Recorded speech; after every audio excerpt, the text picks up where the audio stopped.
there have been more stories coming out of America surrounding a situation that I brought to your attention a few months back, but updated you guys on recently, and that's about the potential investment in FSG by Billy Beane. Now, a lot of people will probably recognise the name Billy Beane, or may not even remember why they recognise the name Billy Beane. He's the person behind the whole Moneyball philosophy from the Oakland Athletics in Major League Baseball. I'm not even going to pretend I've got a Scooby-Doo about baseball. I don't, but we've all seen the film, we've all heard about the story.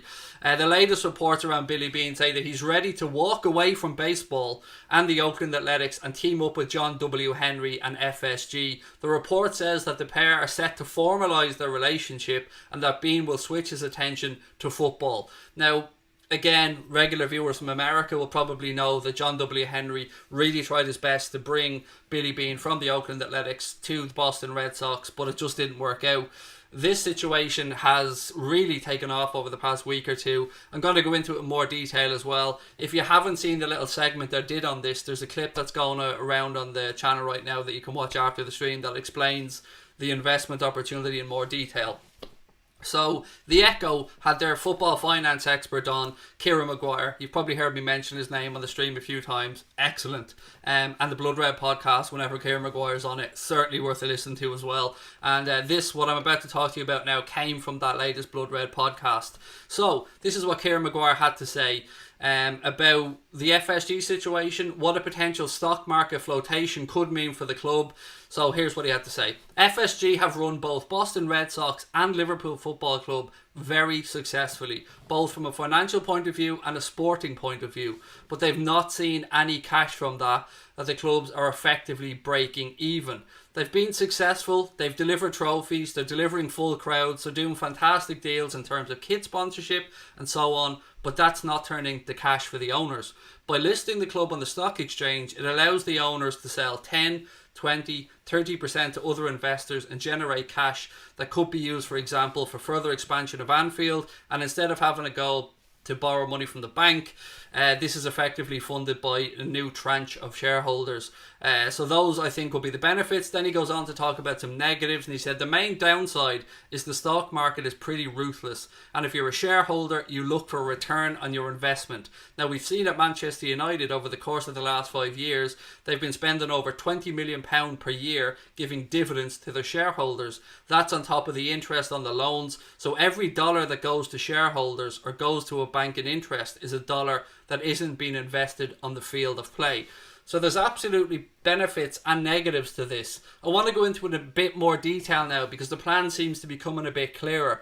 I've spoke to you guys before about Billy Beane teaming up with a friend of his to create an investment fund. I think it's called Red Ball Corp or something like that. They've raised £453 million or about $550 million with the aim of investing into a sports team. Now, it looks like that they're going to be bringing on another £1 million worth of investment, and they're going to look to buy a 25% stake in FSG as a whole, meaning that they'll be buying a stake in FSG's, their interest in the Red Sox, their interest in Liverpool and everything else.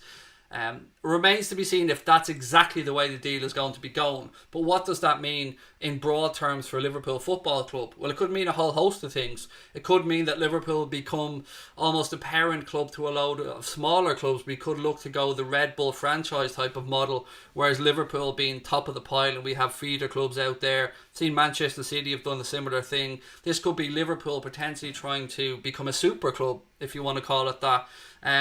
And there are two ways to look at this. There are people who look at it from a nostalgic point of view and think that football is turning into a money game and it's been absolutely ruined, and there's very valid arguments for that side. But there'll be other people that will think that maybe this will push the club onto long-term sustainable success and bring even more income for the owners and more eyes on the club. And I suppose it's about trying to weigh up the positives and the negatives of any of these situations. Now, I don't know if this is going to be good for Liverpool Football Club or this is going to be bad for Liverpool Football Club. I'm not a football finance expert. All we want as fans is a good 11 players on the pitch, a good manager, a nice stadium to go and watch the team in. And if FSG want to free up some capital in the club by potentially selling off 25%, that's their right to do so. I am a little bit concerned by the stock exchange thing though. And again, I'm not somebody who really understands what it takes to float a company on the stock exchange and what it does entail.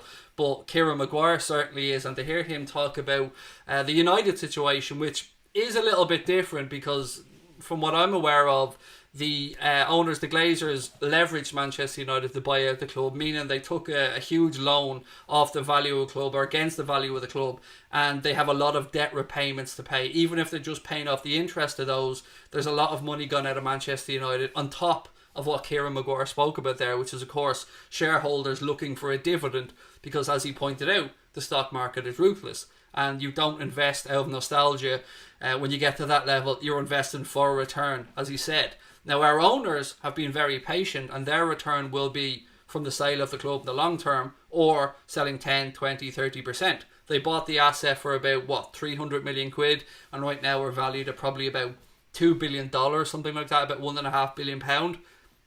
So their payoff will come in the long term, and if they want to start freeing up parts of that by selling off a minority stake, which they've always said they were open to, that's of course their right to do so. But I'm delighted to hear that the Spirit of Shankly group have at least inquired to the club around this, and around the whole Project Big Picture stuff as well, to just try and get some clarity from a fan's point of view, because it's both an exciting and a nerve-wracking time for the football club right now, because yes, this could push us on to the next level, but we don't want the club to be in any way, I suppose, handcuffed in the transfer market with regards to, like, we've been very clever the way we've gone about things. This could lead maybe to the Kylian and Mbappe of this world, or it could lead to us having less money to spend because we continue to do what we do by balancing the books, but then we also have to make repayments to shareholders or dividends to shareholders.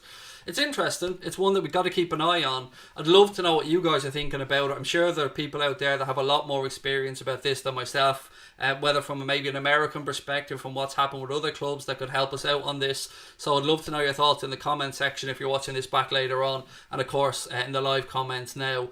It's I do like the idea of us potentially becoming a super club. I like the whole idea of us being at the top of a pyramid of smaller clubs that are both used to feed the first team, and of course to maybe give players some opportunities, and have working relationships with both sponsors and clubs around the world. That's all part of building a bigger, well-established brand. The likes of the Nike kit deal that FSG have brought in, a little bit different to other kit deals that we've had, in that there's only 30 million guaranteed, but there is that potential there for 20% of all Nike Liverpool merchandise, that if things go well, and it's looking like it will, then that could bump up to be a lot better than a 60-65 million quid a year deal that other clubs have had.